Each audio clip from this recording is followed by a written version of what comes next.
Alrighty. Good morning, everyone. We are going to be looking into the next little piece of ancient civilizations. As we went over in the last lecture, we went over the development of humans and hominids and how they evolved and expanded and what kind of separates one era from the next era, and a little bit of the specifics there as to why humans tended to be a little bit different than the rest of the animal kingdom. Now we're going to be looking more in the more geographical sense, where we start to figure out the areas that start to see development and start to become what we would normally look at as quote civilizations. So we're going to look at the this first one is in the area of the Middle East, modern day Iraq, and we call this area Mesopotamia. And we're going to be looking at as to why this area is just a little bit different and what kinds of things happen. So what are we looking for specifically as we rank a civilization? Well, usually we look at things that are kind of in this like paradigm or grouping that we would refer to as like the orderly type of things. So urban societies is a big thing. We look at political and military systems that develop. We look at social stratification, like we talked about in the first video, how we start to see that within Neolithic societies. This is the first real Neolithic society that we were going to look at that in its early days, it's a little bit more rudimentary. And then as it goes through its evolution or several hundred, if not thousands of years, we start to see the development of more sophisticated systems. But it starts with social stratification, where you have kind of a leader on top and then lieutenants underneath that, and then so on and so forth, until you get to the commoner on the bottom of the pyramid. We then also look at economic specialization. So we look at groups that are going to specialize in a particular field or trade. Those are all part of that. We look at the development of religious systems, and then we look at how they communicate with each other, as well as other, what we're going to call city-states. So city-states, it's important to understand that this term is going to be around for quite a while with ancient Civ and then also into Greece and Rome, more so Greece than Rome, but still they're both there. The idea of a city-state is that if you think of a city at this particular stretch of the world, the city is in effect the same equivalence to what you would think of today as like a state in the United States. It's not saying that the size is that way, but that the city state operates in a very similar function. So as people start to increase their city state size and population, they're going to increase their area of influence, their area of effect, but the city state themselves, they're going to remain very singular. They're not really looking at conquering other areas, not necessarily, and they're not looking at having a lot of landmass with like a central capital. So it's a little bit different than what we would look at in the modern world, but that is something that we need to look at. Mesopotamia. What is this word and why does it mean what it means? Well, it is a Greek word that literally means the land between the rivers. There's two rivers in the Middle East and in modern day Iraq. One is the Tigris and one is the Euphrates. They are both very important for the development of that world due to the fact that that is the main and only water source in most of the desert land that's out there. And that basically gives us the ability for farming to occur in those areas. Like I said, it's modern day Iraq. We do see, with the creation of this area of Mesopotamia, we see the use and creativity go through with the development of reservoirs, canals, and irrigation systems. Sumer, in particular, is a city-state that forms in or around 6000-ish BCE. Again, that's before Common Era. By 5000 BCE, we actually see very complex irrigation networks that are going through the general landscape to increase the farming yield.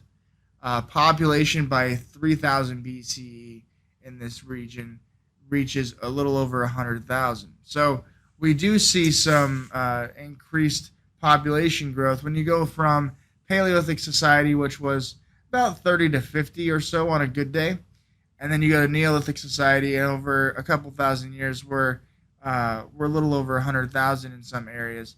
That's pretty interesting as far as the population growth aspect.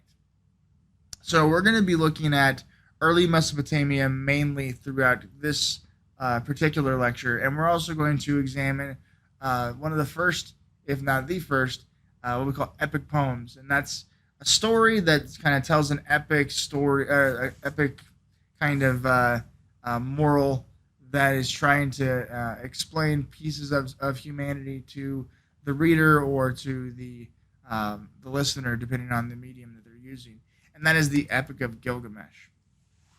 All right, let's look at Sumerian city-states a little bit and kind of break this down. City-states began to appear around 4000 BCE, so that's when we're starting to see them actually in full force. That's not to say that they didn't see like some proto versions of them or buildings were still occurring. It just didn't see the city-state model kind of really develop until about 4000 BCE, and that is to say, like, you know, a walled city, a central location in the center, and then a lot of buildings and areas developed to better house the individuals that were there.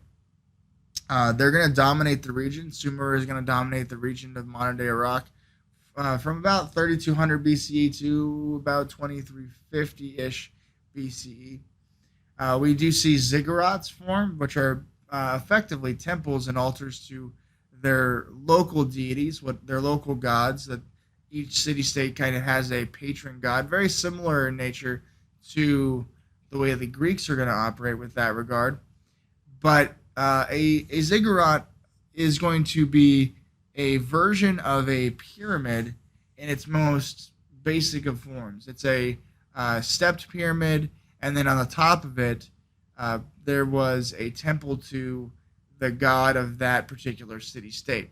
So it was a very important building for the early Mesopotamians because this is basically their entire religious life wrapped up into one building.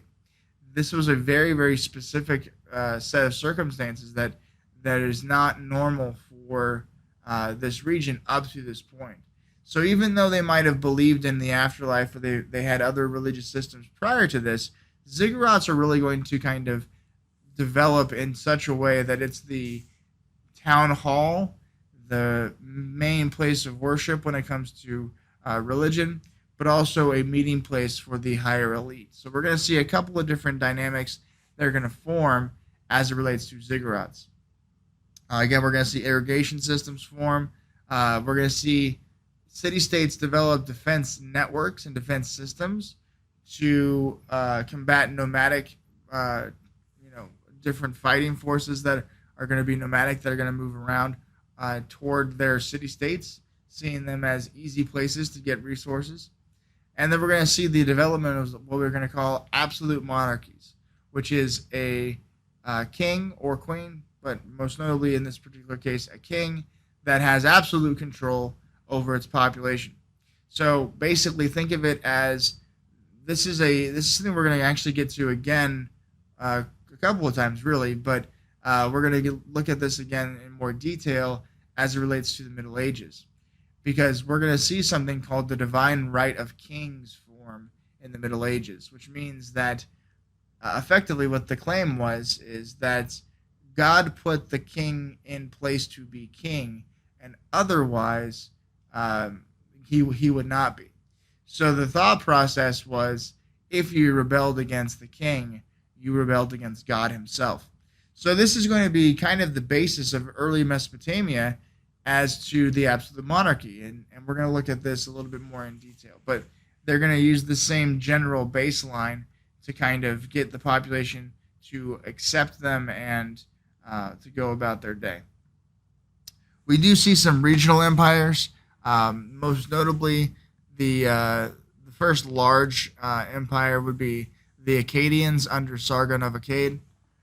We do see Hammurabi of Babylon just after that, and then we are going to see um, some other civilizations develop later on in the next lecture. All right. So, what do we look at when it comes to Mesopotamia? Well, we're going to look at a couple of different norms that existed when it comes to, say, economic specialization, and we're going to look at some social class dynamics. So, the first one is copper is going to be fused with tin, and about 4000 BCE, we're going to see the creation of what's called bronze. And this is going to have military but also agricultural applications to it. We don't see bronze actually form until about 1000 BCE. So actually quite a bit later after bronze, about 3000 years later. About 3500 BC, we see the creation of the wheel. We see boats, not necessarily super impressive boats, but boats nonetheless. We're going to see shipbuilding become a real trade, and it's going to increase the trade networks of the general city-states that a lot of them, if not all of them, kind of develop on rivers or right next to rivers. So it's very important to be able to master the waterway in some particular shape or form. We start to see a ruling class that's going to be based on military prowess. That is to say that somebody who is good in battle is going to be looked at as a better, more effective candidate to be the ruler of a city-state than, say, someone who is not as good in battle.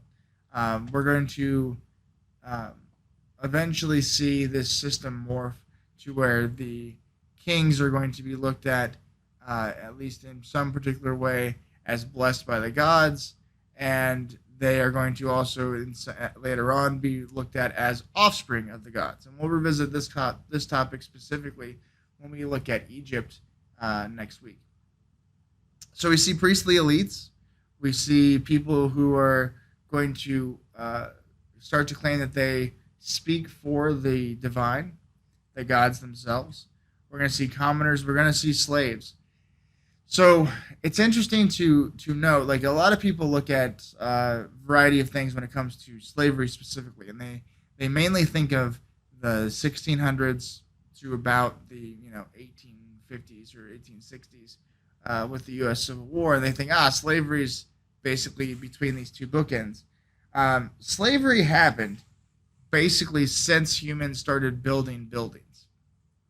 It's always been really a thing, but the way in which slavery happened was much, much different back in the day.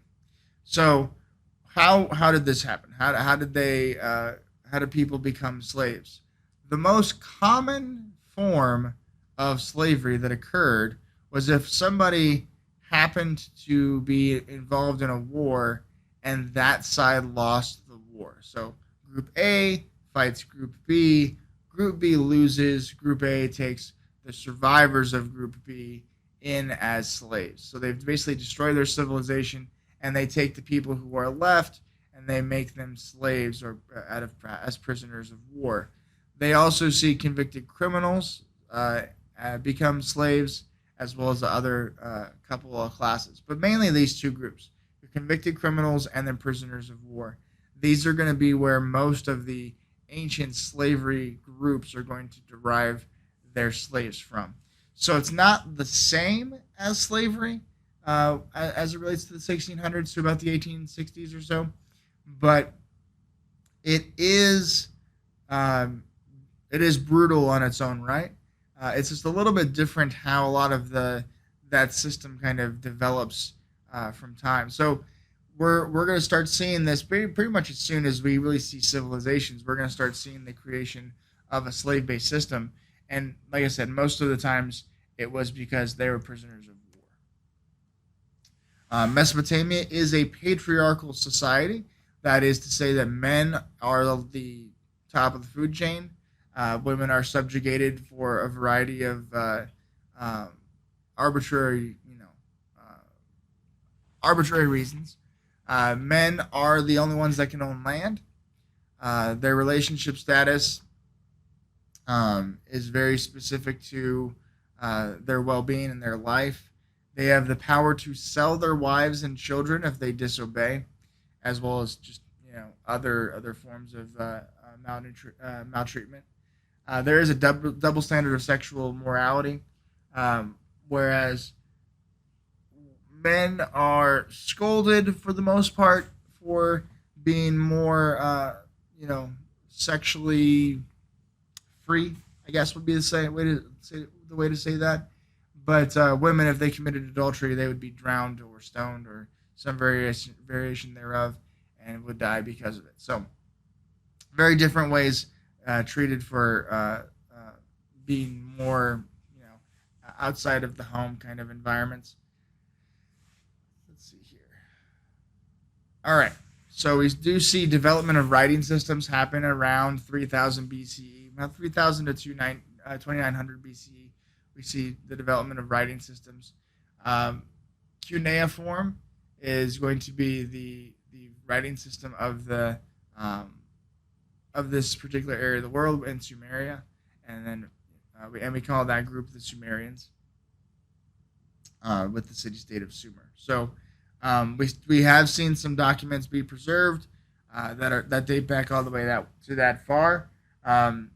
They declined in the 4th century BCE, so we're looking at the Greek alphabet script is actually derived off of this.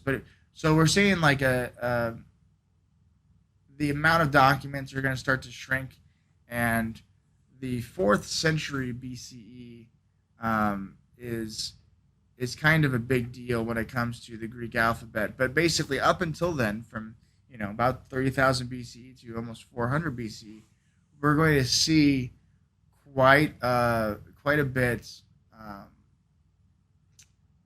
of use with the cuneiform Sumerian script. All right, let's talk about the Epic of Gilgamesh. Now, the Epic of Gilgamesh is a really interesting piece of writing. It is, in effect, one of the first forms of writing that really tell a story, and a story in such a way that's trying to tell a moral. Now, there are a lot. I think it's in the neighborhood of like 13 or 14 different stories, and they're not even sure if the Epic of Gilgamesh, and we're pretty sure actually that it wasn't written by the same person, based on how the writing kind of flowed. But a lot of them are going to delve into themes like friendship, the relation of the gods, the meaning of life, the inevitability of death, all these different things. It's a very big hero saga. And one of the stories that Gilgamesh kind of goes over, Gilgamesh is a very powerful, almost demigod or half-god kind of character. And he's going to have this concept that he is a mortal. He will eventually die. Like all of us, we are doomed to die, and that is just the way things go. And in the Epic of Gilgamesh, at least in one particular part of it, he has this epiphany that he would really like to not die.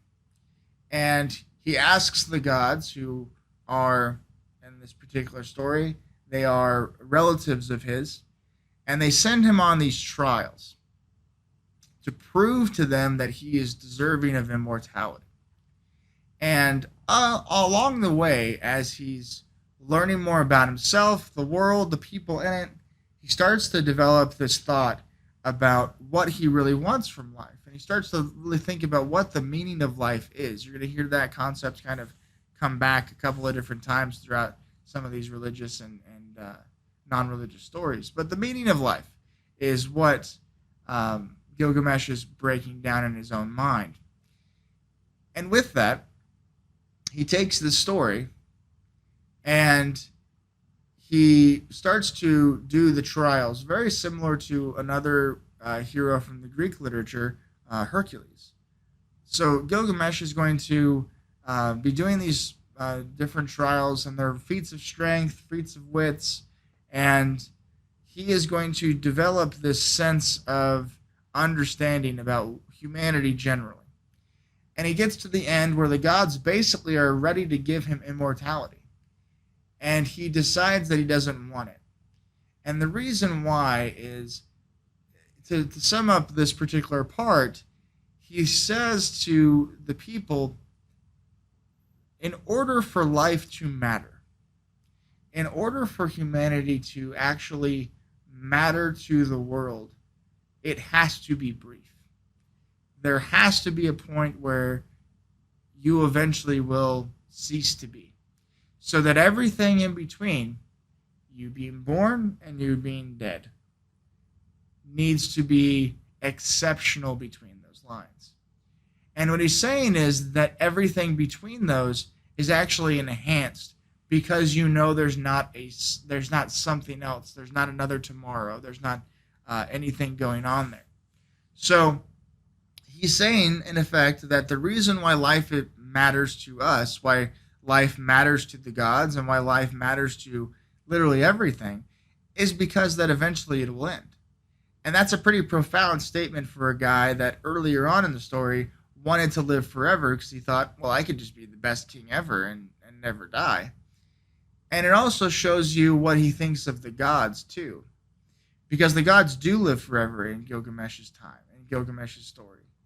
So what he's basically saying is that humanity is, in effect, one of the only things that the gods envy. Because their life matters. Which is a pretty big deal when it comes to ancient literature. And they're trying to kind of place themselves in the world. But this heroic saga that goes on is all about Gilgamesh's life, his trials, his tribulations, his friendships, his mistakes, his successes. But ultimately, he comes down to this one particular point where he says that in order for life to mean anything, it has to be able to end. It has to be brief. It has to have a stop somewhere in it that says, this is what I did with my life, and I am proud of what I did with my life. And for Gilgamesh, that meant turning down immortality, because they were going to give it to him. The gods and goddesses, they were ready to give it to him because he had completed all their tasks. He completed all their tasks, and they were like, all right, well, this guy did what we asked him to do, and seems good. He deserves it. He has chosen this path. But even then, at the last little minute, Gilgamesh decided, no dice. I don't want this, really. And he explained why. So that's where we're going to kind of bookend this for right now. But Gilgamesh is a pretty interesting character when it comes to the different qualities of literature. And this is, again, one of the very, very first big historic sagas that are going to occur. So let's recap real fast. Let's just go through the meat and potatoes here. Mesopotamia, it is the land between the two rivers. That's the reason why Mesopotamia is used as a name for this area. That is a Greek name that refers to that concept. The Tigris and Euphrates rivers, they are located in modern-day Iraq. Sumer is the first large city-state that forms around 6000 BCE. They are going to more or less be the largest around for quite a while, with 100,000 by 3000 BCE. And then we're going to see cities appear generally around 4000 BCE. So they're going to dominate the region quite a bit. And the central building that every city-state basically has is something called a ziggurat, which is a large temple, a step pyramid with an altar at the very, very top. And it is going to be used to pay worship to the deities of that city-state, but also it's going to be used as a meeting place for the elite, and it's going to be used as a spot for the priests to kind of exist and go through. So on in our next lecture, we're going to be looking at Sargon of Akkad, and we're going to be looking at Hammurabi of Babylon. So those are our next two, the Akkadians and the Babylonians. We're going to look at both of them, and we're going to look at the development of the Lex Talionis. That is to say, Lex Talionis is a fancy way of saying the law of retaliation. You might hear this as an eye for an eye. So we're going to be looking at the development of that kind of legal system all in our next lecture. Thank you.